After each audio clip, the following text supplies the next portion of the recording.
생각을 좀 정리를 해볼게요. 일단 에코프로비엠이든 뭐 포스코케미컬이든 뭐 LG화학이든 LG에너지솔루션이든 2차전지 종목을 들고 계신 분이라고 하면은 오늘 그 좀 기사들을 좀 주의 깊게 봐야 될 필요가 있다라고 생각이 듭니다. 지난주 금요일날 LNF가 6% 하락했었는데 뭐 LNF만 떨어진 것이 아니에요. 뭐 에코프로비엠 또 이제 소폭 하락을 했고 뭐 포스코케미컬도 하락을 많이 했죠. 뭐 LG에너지솔루션도 마찬가지죠. 뭐 많이 하락을 했죠. 3%면. 보면서 이날 이제 국내 증시가 안 좋았냐라고 생각하면은 국내 증시 좋았습니다.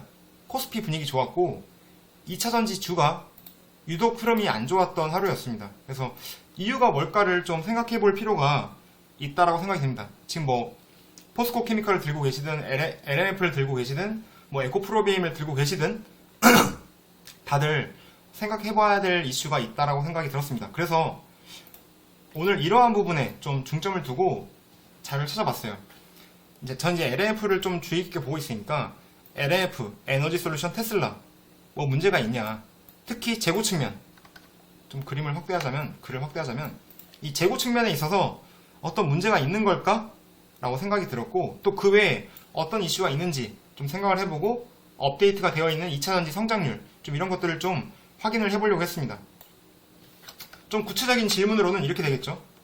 테슬라, LG에너지솔루션 재고 수준이 어떻게 되고 앞으로 테슬라 전망이 어떻게 될까? 그리고 전기차 전망이 어떻게 될까? 그리고 테슬라가 유독 좀 주가가 많이 하락하고 있는데 재고 문제도 이슈가 되고 있고 이유가 뭘까를 찾아봤더니 BYD 문제가 있더라고요. 그래서 BYD가 얼마큼 성장하고 있고 또 글로벌 진출이 가능할까? 이러한 부분들 그리고 앞으로의 전기차 시장 전망 어떻게 될까? 이런 부분들을 좀 생각을 해보려고 이 라이브를 진행을 했습니다. 내용을 보면은 일단 테슬라 그 재고 문제 같은 경우에 중국 재고가 계속 쌓여가고 있다. 그래서 판매 가격을 할인하고 있다. 이러한 문제들이 좀 얘기가 되고 있고 그 이유를 보면은 일단은 가장 큰 이유가 경쟁사들의 활약이 눈에 띄게 커지고 있다라는 부분이고 그 내용은 아까 앞에 이제 기사에서 좀 확인을 할 수가 있었어요.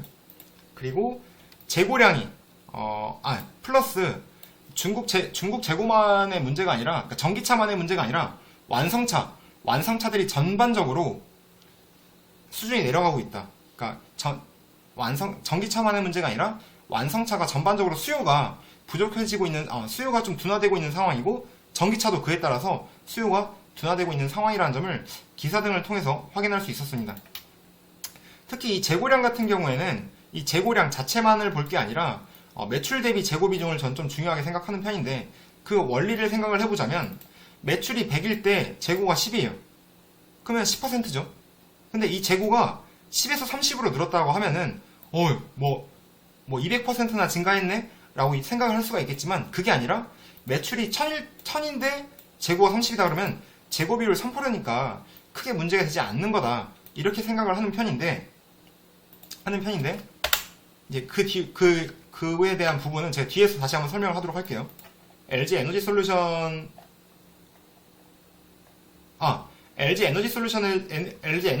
재고를 가지고 좀 설명을 해보자면 재고 수준이 단위가 100만이거든요. 100만, 1000만억, 10억, 100억, 1000억, 조 100만, 1000만억, 10억, 100억, 100만, 1000만억, 10억, 100억, 1000억, 조. 네, 7.9조 3.8조에서 2021년 말 3.8조에서 2022년 말 추정 7.9조까지 약 104%가 증가를 했습니다.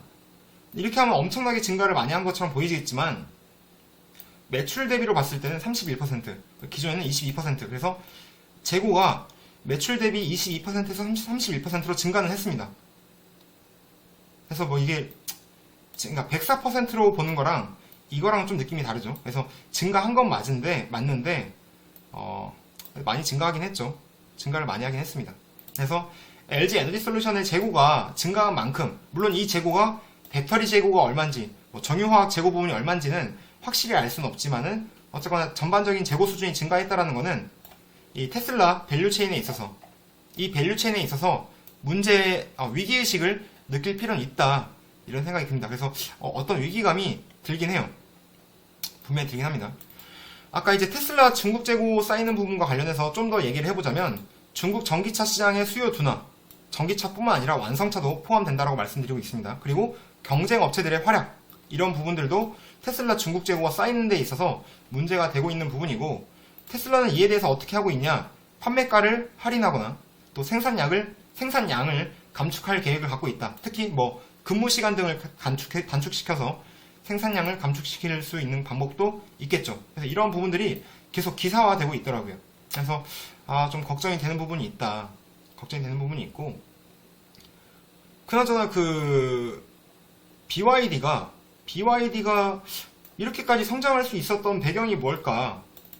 그쵸? 일단 중국 시장만 놓고 봤을 때 테슬라가 BYD에게 밀린 이유가 뭘까? 2022년 상반기 매출을 본다고 하면은 BYD가 65만 대가 팔렸고 테슬라가 57만 대가 팔렸다라고 해요.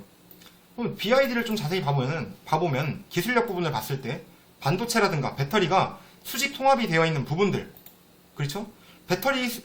BYD의 배터리 캐파 수준이 어느 정도냐면 CATL, LG 에너지 솔루션, 그 다음이 BYD라고 합니다. 그래서 BYD의 배터리 캐파가 무시할 만한 수준이 아니다. 그리고 이 수직 통합이 잘 되어 있기 때문에 생산 단가를 낮출 수 있는 여지가 있는 부분이 있죠. 기술력도 충분히 있을 것 같고요. 그리고 중국 정부의 지원도 크게 한몫을 했을 거라 봅니다. 뭐 작년인가? 아까 2022년에만 뭐 거의 2021년인지 2022년인지 정확히 기억나진 않는데 1조 정도의 우리나라 돈으로 1조 정도의 지원을 받았다고 합니다. 그래서 그래 뭐 BYD 뭐 중국 정부 지원도 화끈하게 받고 있고 기술력도 있는 회사고, 그래서 적어도 중국 시장 내에서는 이 정도 테슬라를 잡았구나, 전기차 입장에서 봤을 때. 그래서 좀 기분 나쁜 소식이었죠. 테슬라 입장, LMF 입장에서 봤을 때. 그래서 BYD의 2023년 200만 대 목표를 봤을 때 매출은 한 840억 달러를 목표로 추정하고 있고, 영업이익은 48억 달러 정도를 추정하고 있다라고 해요, 기사에서. 그리고 테슬라 같은 경우에는 1200억 달러, 그리고 영업이익 기준 226억 달러로, 그러니까 영업이익 수준은 테슬라가 높고, 매출도 영업이익도 다 높은 수준이지만, BYD의 성장세가 상당히 가파르다라는 부분도 참고하셔야 될 것 같습니다. 특히 이제 테슬라 같은 경우에는 시장 점유율이 2020년에는 79%, 71%, 65%까지 낮아지고 있다라는 점, 이 점도 좀 눈여겨 보실 만한 부분이라고 생각이 듭니다. 되게 악재만 보이는 뉴스였습니다. 악재만 보이는 기사였고, 제가 걱정되는 부분은 이 부분이죠. 테슬라가 재고가 쌓여가고 있고, LG 에너지 솔루션도 보니까 재고가 쌓여가고 있고, LMF는 어떨까? 라는 걱정이 듭니다. 그래서 이제 지난주 금요일날 주가가 이렇게 하락하고 있을 때 문의를 드려봤어요. LMF IR 문의를 드려봤고, 10월달, 11월달 매출이 어땠는지 여쭤봤고, 긍정적이었다라고 합니다. 문제가 없었다. 그리고 12월달 매출은 어떨 것 같냐? 라고 물어봤을 때, 또는 지금 출고에 문제가 있나요? 테슬라 재고 저렇게 문제가 되고 있고, 한데 LMF는 지장이 없을까요? 여쭤봤었고, 없다라고 답변을 들었습니다. 현재 출고에는 전혀 문제가 없는 것으로 알고 있다. 이렇게 말씀을 해주셨고, 그러면 보니까 단기적으로 4분기 실적은 문제가 없을 것 같아요. 컨센 대비 봤을 때. 그러면 앞으로 이제 2023년, 2024년, 2025년이 문제가 되겠죠. 앞으로의 전망이 문제가 될 것 같아요. 그러려면 테슬라 전기차 시장 전망을 봐야 될 것 같은데, 이 4번 보면은 일단은 중국 같은 경우에, 중국이 글로벌 전기차 시장에 그래도 꽤 높은 30%에서 50% 왔다 갔다 하게끔 기사들 보니까 정확하진 않아요. 보니까 꽤 많은 비중을 차지하고 있는 것 같은데, 중국이 어떠냐 이거죠. 중국 같은 경우에 일단 부동산 침체, 제로 코로나 정책으로 소매 판매 같은 경우에 성장 컨센보다 하회하고 있는 수준이라고 해요. 그리고 전기차 보조금이 지원이 종료됨에 따라서 전기차 시장에 대한 수요가 꽤 둔화될 수 있겠다라는 생각이 들고, 중국 같은 경우에 글로벌로 보면, 미국을 보면은 금리 인상되고 있죠. 그리고 물가 상승 지속되고 있습니다. 그래서 기사를 보니까 저축률은 하락하고 있고 카드 지출 소비는 상승하고 있다, 증가하고 있다라고 말을 해요. 고액 제품보다 필수품이나 서비스 제품이 선호되고 있는 상황이라고 하고요. 그런 상황에서 고액 제품의 테슬라 또는 전기차를 산다? 좀 이런 생각은 하기 힘들 것 같아요. 그래서 수요가 둔화될 수밖에 없겠다. 이런 생각이 들 수밖에 없는 기사와 레포트였던 것 같습니다. 그에 따른 밸류 체인들도 아무래도 실적이 긍정적일 수만은 없겠죠. 좀 이런 걱정이 드는 하루였습니다. 여기까지 이제 오늘 봤던 기사들과 레포트들을 좀 정리해본 저의 생각이었고, 테슬라, LG 에너지 솔루션, LMF만의 문제냐? 그게 아니라 전기차 시장 전반적으로 좀 악재가, 그림자가 좀 어두워지고, 좀 드리워지고 있다. 이런 생각이 드는, 오늘 하루였던 것 같아요. 아까 수많은 기사들을 보면서 좀 아무래도 좀 긍정적이지만은 않다. 그래서 에코프로비엠이든 포스코 케미컬이든 또 LMF든 LG화학이든 어떤 거든 들고 계시는 2차전지 관련주를 들고 계시는 분이라고 하면은 이 시장 상황에 대해서 좀 고민을 해보실 필요는 있다. 걱정거리가 아무래도 좀 쌓여가고 있는 상황이니까 잘 생각해 보시고, 어떤 분들께서는 이제 이 내려가고 있는 가격에 대해서 저점 매수의 기회다라고 보시는 분들도 계실 테고, 또 기존 보유자 같은 입장에서는 이걸 매도를 해야 돼, 아니면 추가 매수를 해야 돼, 이런 고민이 드실 수밖에 없을 거라고 생각이 듭니다. 저 같은 경우는 그냥 제 생각을 좀 심플하게 말씀드리면,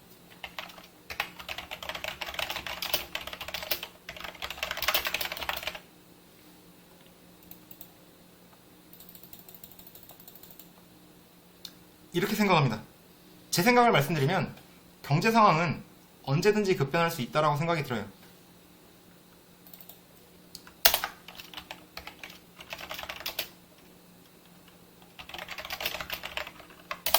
미래는 어차피 모른다. 그래서 저는 그냥 홀딩할 생각인데, 또 홀딩할 생각이지만 그래도 계속 좀 예민하게 바라볼 문제라고 생각이 들고, 만약에 엄청나게 크리티컬한 이슈가 있다라고 하면은 거기까지 생각하지 않겠습니다. 머리 아파. 머리가 너무 아팠어요. 보면서 지금 피터린치님 오셨네. 쉬고 있다님도 오셨네요. 반갑습니다. 댓글들이 엄청 많이 올라오고 있었는데, 저도 우울하고 좀 힘들었네요. 비중이 크다 보니까. 집중 분산인데 지금 다시 집중 중이었거든요. 95% 집중시켰는데 이사단이 나버렸다고. 연말에 큰 시세 한번 내주길 K배터리 소부장들 파이팅 하기를 바랍니다. 기다려봐야죠. 항상 친구들이랑 얘기할 때도 그렇고, 또 이렇게 라이브에서 얘기할 때도 그렇고, 항상 마무리는 그거 같아요. 마무리는 기다려보자. 이랬던 것 같습니다. 그래서 저는 이제 이거 보면, 오늘 이 가격대를 보면서 이분 생각 많이 나더라고요. 이분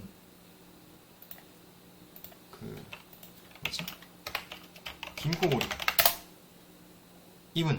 이분이 이제 평단이 한 18만원대 정도 되거든요.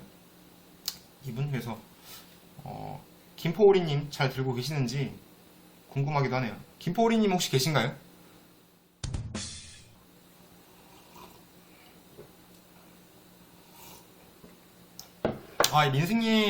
민승님 후원 감사합니다.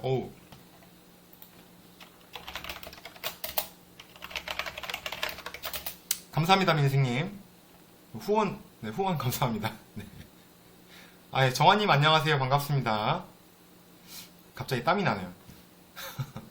네, 후원 감사드립니다. 미국 시장 선점, 그리고 SCM 전략 기술 선도. 정환님 감사합니다.